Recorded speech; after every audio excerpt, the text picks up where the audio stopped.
Beneath the ordinary world lies a veil, and behind it, the voices of the lost still whisper. We are your guides into the shadows, where true crime meets the paranormal. From chilling crimes to haunted histories, we uncover the stories that refuse to rest. This is Veil of Echoes.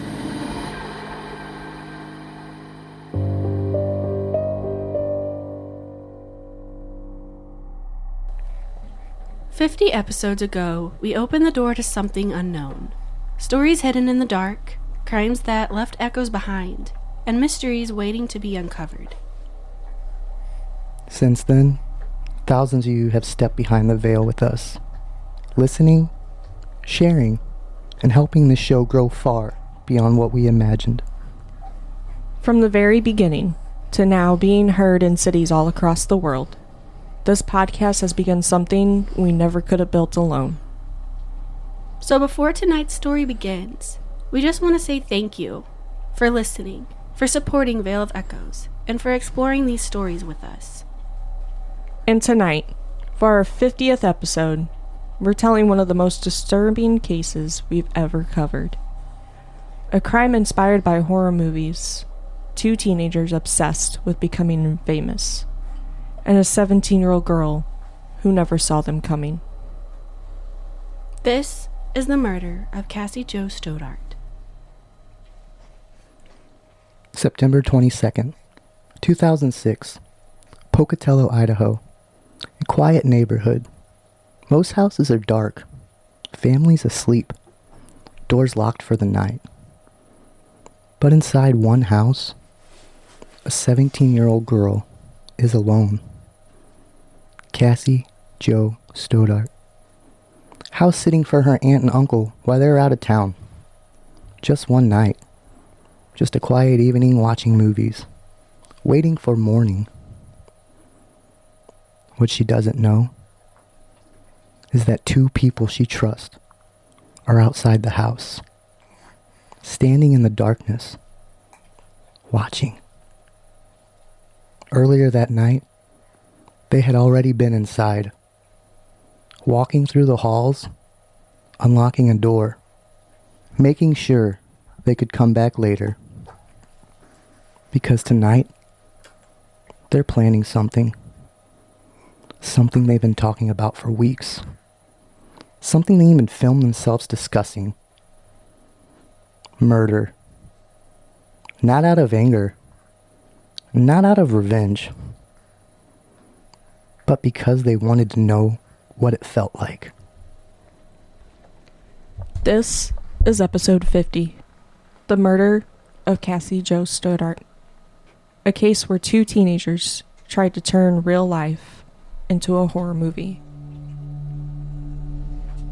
Welcome back to Veil of Echoes, the podcast where true crime meets the unexplained, and where some stories leave behind more questions than answers. Each week, we step into cases that unsettle us. Disappearances, crimes, and moments where reality seems to blur with something harder to explain. We examine the timeline, the evidence, the psychology behind the people involved, and the details that still linger long after the headlines fade. We're your hosts. I'm Lindsay. I'm Zach. And I'm Bria. Before we begin, this episode discusses the violent murder of a teenager. Some details may be disturbing. Please listen with care. And if you've been enjoying Veil of Echoes, your rating or review truly helps independent podcasts like ours grow.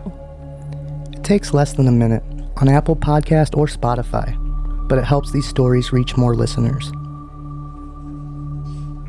And we appreciate every single one of you who has supported the show. To understand what happened to Cassie Jo Stoddart, we have to go back to the evening of September 22nd, 2006. A quiet Friday night in Pocatello, Idaho. A normal night for most people. But for Cassie, it would become the final night of her life. And somewhere in the darkness, 2 teenagers were already planning what would happen next. Cassie Jo Stoddart was 17 years old, a junior at Pocatello High School in Idaho. Friends and teachers described her as kind, soft-spoken, the kind of person who was easy to be around. She loved movies, she spent time with friends, and like many teenagers, she was figuring out what she wanted her future to look like. Cassie lived with her mother and stepfather in Pocatello, a quiet city surrounded by mountains in southeastern Idaho. It's the kind of place where people know each other, where students often grow up together from elementary school through high school. And Cassie was the type of teenager many parents trusted. Responsible, dependable, someone you could count on. Which is why on the weekend of September 22nd, 2006, Cassie agreed to house sit for her aunt and uncle. They were leaving town for the weekend, and they needed someone to stay at their home, feed the pets, and keep an eye on things. The house sat in a quiet neighborhood on the edge of town, large, 2 stories, surrounded by trees and open space. And for Cassie, it seemed like a pretty normal way to spend a Friday night. Earlier that evening, Brian Draper and Torey Adamcik stopped by the house where Cassie was staying. Cassie and her boyfriend Matt Beckham were already there. Since Cassie was house sitting for the weekend, she gave the boys a quick tour of the home, walking them through the rooms, showing them the kitchen, the living room, and the layout of the house. To Cassie, it was a completely normal thing to do. Friends visiting, a quick tour, a place she was responsible for watching while her aunt and uncle were away. But investigators would later realize that tour gave Brian and Torey something important. It gave them the layout of the house. I had no idea she gave him a tour. I didn't either. I had no idea. I thought they stopped by, but I didn't know they went in the house. I thought they snuck in right after, No, right they were before there her boyfriend left or something. They did that, but they were there before all Okay, this. so they did come back before he left, Yeah. and they were waiting in the basement. Okay. All right, that clarifies. I was about to say, wow, yeah, but I had no idea she gave him a tour of the house. God damn, yeah. Note to self. No more tours of my home. Oh, yeah, if somebody I've never met before is like, can I see your basement? No. Well, these were her friends, though. Why? That's even worse. That's the scary part. After the tour, the group sat down in the living room to watch a movie together. They started watching Kill Bill Volume 2. 4 teenagers, sitting around the television on a Friday night, talking, watching a movie. Just another normal evening. But Brian and Torey didn't stay long. Before the movie even finished, they said they were leaving to go watch a movie at a theater instead. To Cassie and Matt, nothing about that seemed unusual. Friends came and went all the time. But investigators would later discover something deeply disturbing about what happened before the boys left. Before leaving the house, Brian and Torey quietly unlocked the basement door. A small detail, one Cassie likely never noticed, but that unlocked door meant something important. It meant they could come back later, without anyone knowing. After leaving the house, the 2 teenagers got into their car and began driving around Pocatello. And that's when they started filming themselves. Investigators would later recover several video recordings from that night. Videos where Brian Draper and Torey Adamcik talked openly about what they were planning. We're going to make history. We're going to make history. They weren't whispering. They weren't joking. They were documenting the plan. The boys had developed an obsession with horror movies, especially the slasher film Scream, a movie where mass killers stalk teenagers, turning murder into entertainment. And in the recordings, Brian and Torey talked about how they wanted their crime to feel like something straight out of a horror movie. At one point in the footage, the conversation turned directly to Cassie. We're here in his car. The time is 9:50. September 22nd, 2006. Unfortunately, we have the grueling task of killing our two friends.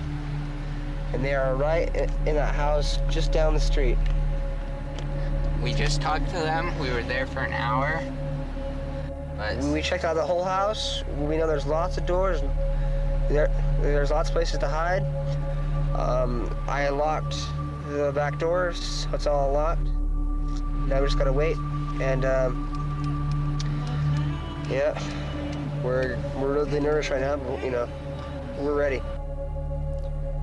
A classmate.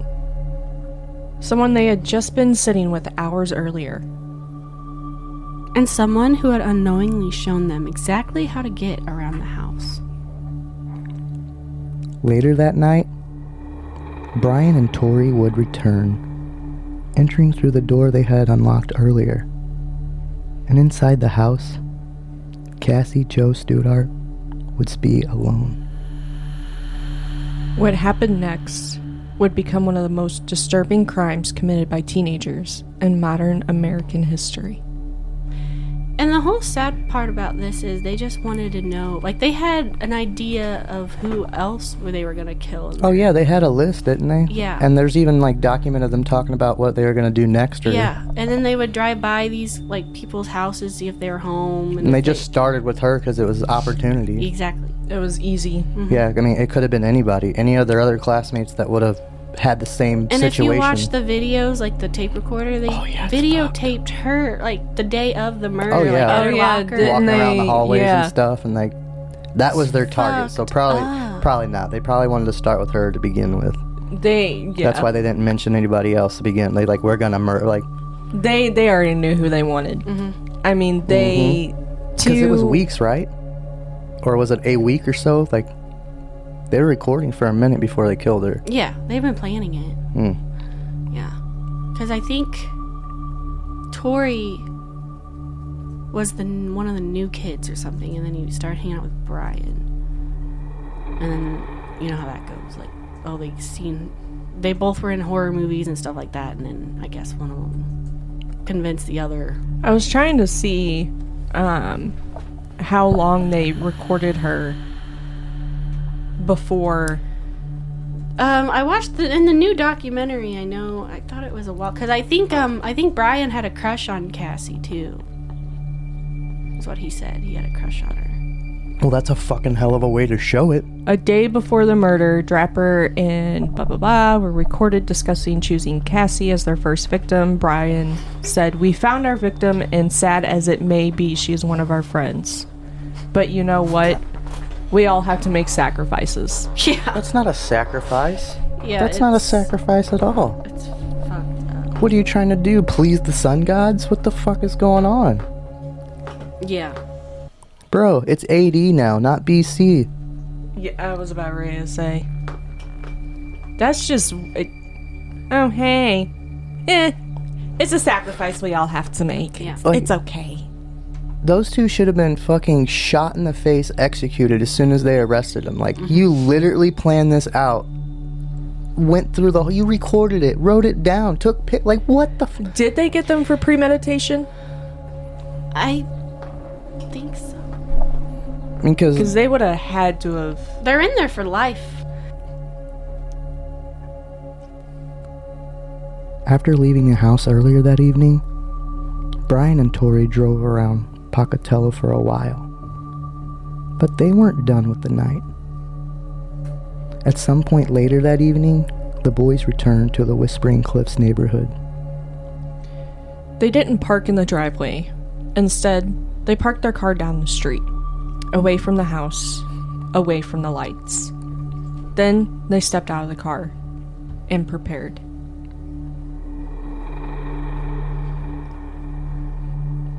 The two teenagers changed into dark clothing. They put on gloves, and over their faces, they wore white masks painted with red markings.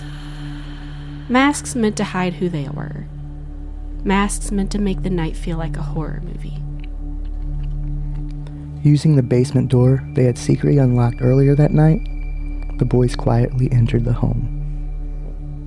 Inside, Cassie Stoddart and Matt Beckham were still in the living room watching television, completely unaware that anyone had come back.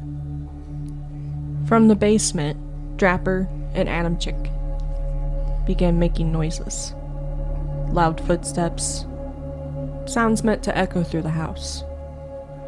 They were trying to lure Cassie and Matt downstairs, hoping the pair would come investigate, but neither of them did. Upstairs, something else seemed to notice. One of the family dogs kept staring toward the basement stairs, occasionally barking, sometimes growling. The house suddenly didn't feel right. Then, the lights in the house went out. Downstairs, Draper and Adamcik had found the circuit breaker. They flipped the power off, hoping Cassie or Matt would come downstairs to check it. But again, they stayed in the living room, so the boys flipped some of the lights on. The sudden power outage made Cassie uneasy. Matt could tell she was starting to feel scared, so he called his mother.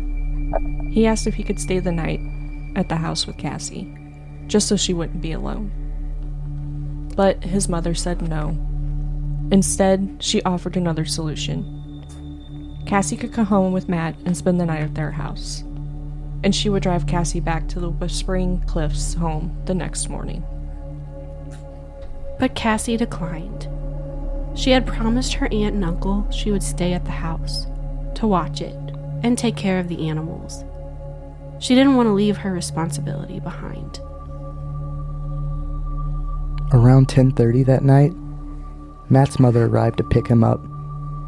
Before leaving, Matt and Cassie said goodbye, and Matt walked out to the car. Cassie was now alone in the house. As Matt left, he called Torey's cell phone, just to see where the boys were.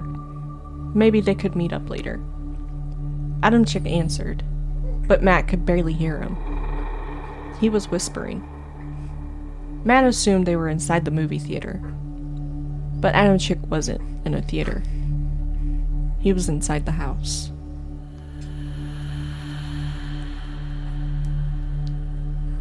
From the basement, Brian and Torey listened as Matt left the property. They heard the car pull away. Now Cassie was alone. Once again, they flipped the circuit breaker, turning the lights off inside the house, waiting, hoping Cassie would come downstairs. But she never did. Eventually, the boys made their way upstairs. Draper carried a dagger-styled weapon. Adamcik held a hunting knife. Both weapons had been purchased at a pawn shop earlier. At the top of the stairs, Draper suddenly slammed a closet door. Trying to frighten Cassie. Cassie was lying on the couch in the living room. Moments later, the two masked teenagers rushed toward her. Cassie Jo Stoddart was attacked inside the home she had been trusted to protect. She was stabbed multiple times. She was 17 years old. After the attack, Brian and Torey left the house, returning to their car. And once again, they turned the camera back on. I remember that clip too. Yeah. Wow. We did it. We killed Cassie. Yeah, we did it. That's the first thing that popped in my head when she said they turned the camera back on. I remember watching that. Matt probably relives that phone call every day. We did it. I'm like, yeah. Fucking idiot. Like, you guys are acting assholes. like you just won the state championship or something. Like, you just fucked up somebody's life. You just fucked up a family's life, and you just fucked up your life. Yeah, so you didn't do anything spectacular. No, you did the dumbest shit you could ever do. Mm-hmm. It's awful.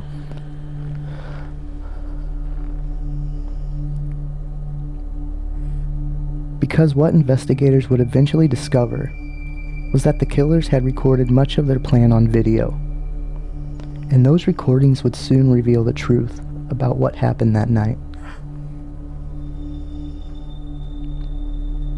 After leaving the house, Brian and Torey got back into the car and once again turned the camera on. Just killed Cassie.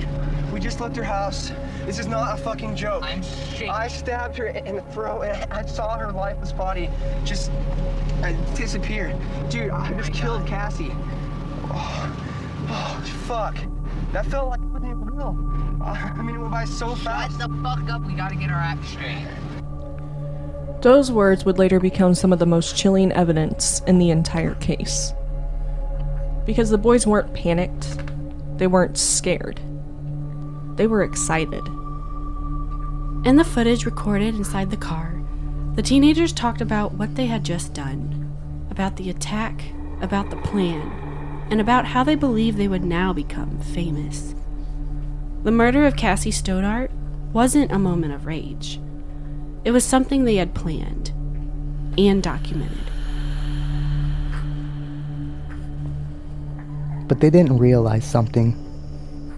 The videos they had already recorded would soon expose everything. Cassie Stoddart's body was discovered the following day. The quiet house in Whispering Cliffs quickly became a crime scene. Investigators immediately began trying to determine what happened inside the home. Early on, police noticed something unusual. The circuit breaker had been tampered with. I think it's her cousin that walked in and found her when they got back home. Yeah. Oh, that's a great way to come back home from a vacation. Yeah.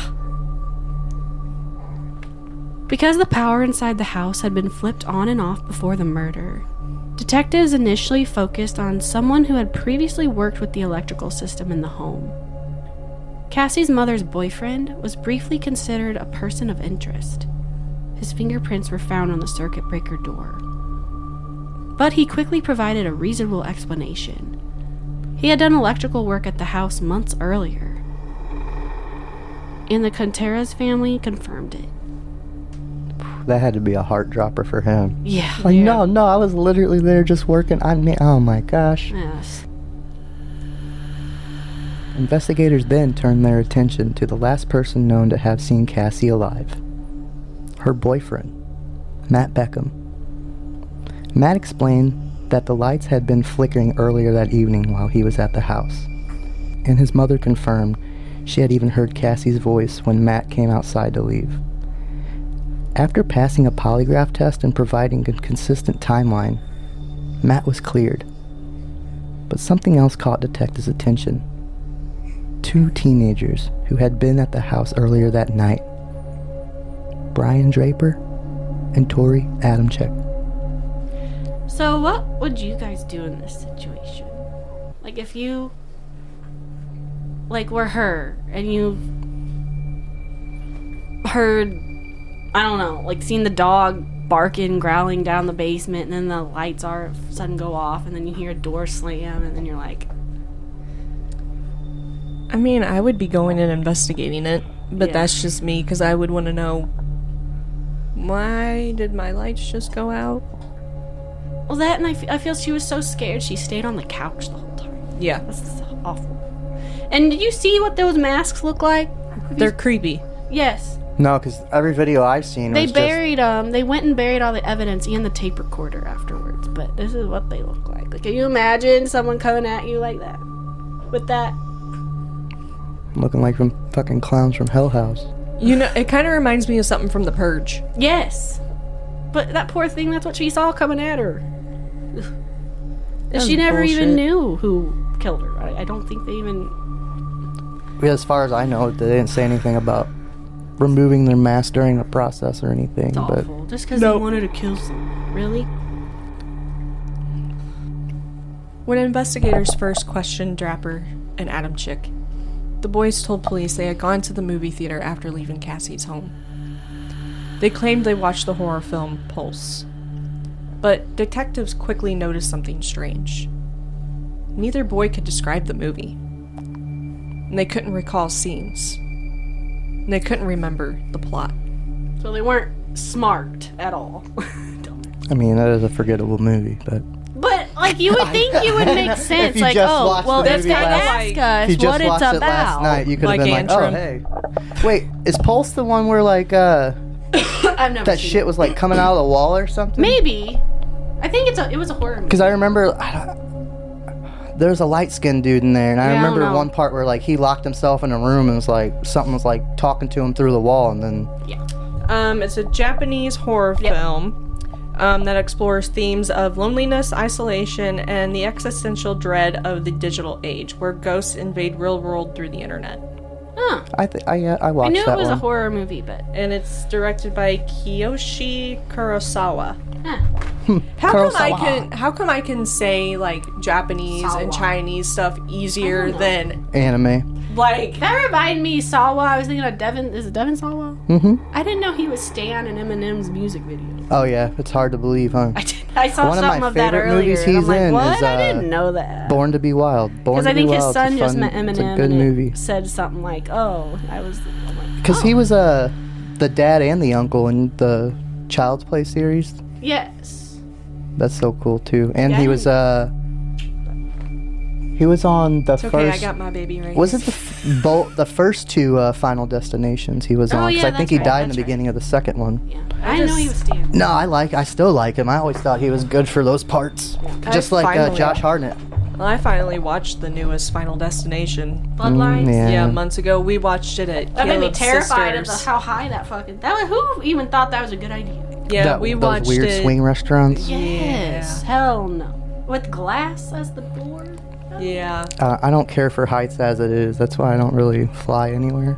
yeah, we watched that. We were watching it actually outside. We had Oh, that's cool. one of those Projector? movies. Yeah, the projector Yeah, screens. we have one too. We had a bonfire going and Oh, was that's watching fun. it. I That's was like, awesome. we need to do this more often. Right.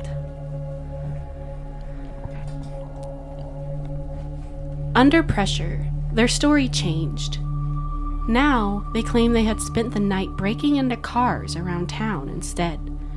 But detectives were already beginning to suspect the truth. Eventually, Brian Draper confessed. But even then, he tried to minimize his role, claiming he had only been present while Adamcik carried out the attack. Later interrogation would reveal something else. Brian admitted he had stabbed Cassie after Torey told him to make sure she was dead. After the confession, Brian led investigators to a remote area known as Black Rock Canyon. It was there the teenagers had attempted to destroy the evidence. Clothing, the masks, the knife they used in the attack. They had partially burned the items and buried them. But investigators made another disturbing discovery. A partially burnt VHS tape. When the tape was restored, it revealed video footage the teenagers had recorded before the murder. Footage detailing their plan. Footage that proved the attack had been carefully planned. During the trial, prosecutors revealed something deeply disturbing about Brian and Torey. The teenagers had become obsessed with mass killers, especially the perpetrators of the Columbine High School massacre. Brian had even written about them in a passage later presented in court.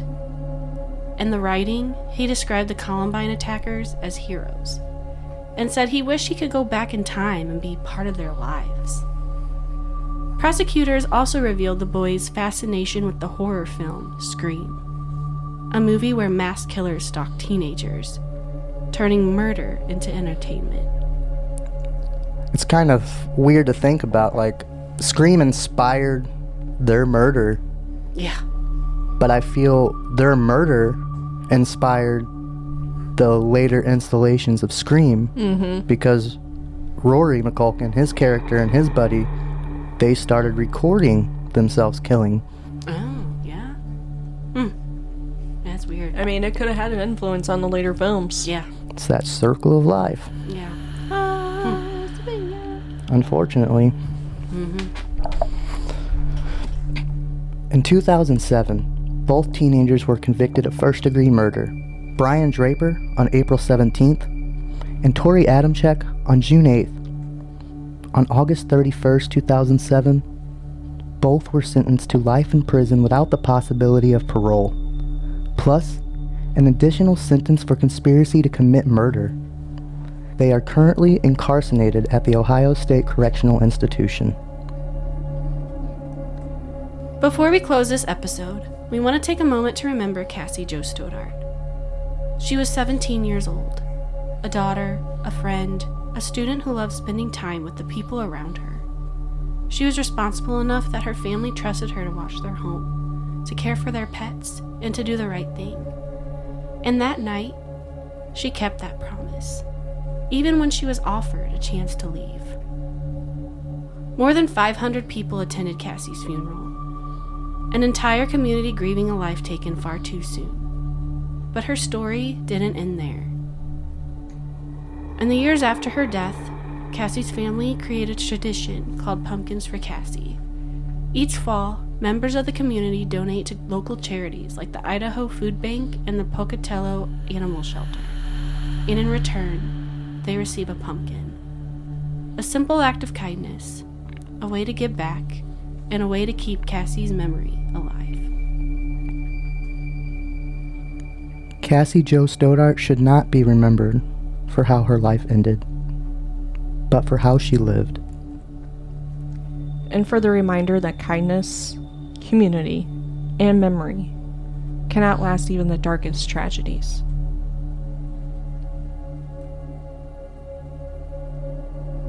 Thank you again for listening to episode 50 of Veil of Echoes. Reaching this milestone means so much to us, and to everyone who has supported the show. If this episode impacted you, consider sharing it with someone who loves true crime. And if you haven't already, leaving a review on Apple Podcast or Spotify truly helps our show grow. And if you're ready for something a little more paranormal, our next episode drops this Friday. Most people think of leprechauns as harmless little tricksters, tiny green figures guarding pots of gold at the end of a rainbow. But in the oldest Irish folklore, they weren't cute, they weren't lucky, and they definitely weren't friendly. Some legends say these creatures could curse anyone who tried to steal their gold. Others claim they could disappear into the earth, dragging their treasure with them. And in some stories, people who tried to follow them into the forest never came back out.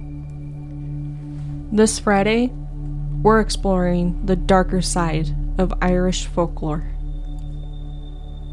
The trickster spirits, the cursed treasure, and the eerie legend behind one of the world's most famous mythical creatures. Leprechauns. But not the version you think you know. Until then, keep your ears open. And the veil closed.